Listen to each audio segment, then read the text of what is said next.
Tintin et Goliath se sont retrouvés dans les vallées du Shephélah. Et il faut bien avouer qu'ils ont été émerveillés par cet endroit. C'était comme le paradis sur terre à portée de leurs doigts. Mais ils ne comprenaient pas que c'était l'enfer qui leur ouvrait les bras. Les Philistins étaient coincés dans la vallée, ne pouvant attendre leurs ennemis.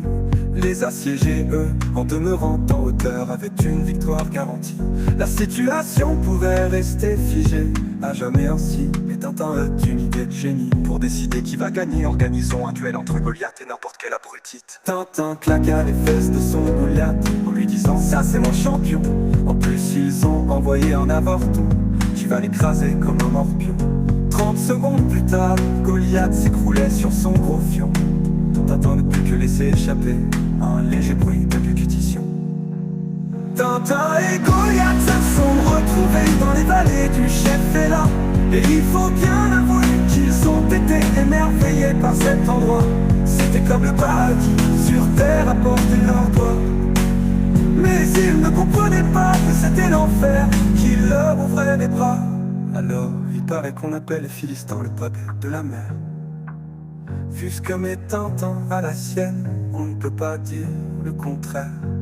Tintin a tout de suite appelé ses ennemis d'hier, ses frères, leur expliquant qu'il était là dans le cadre d'un échange scolaire.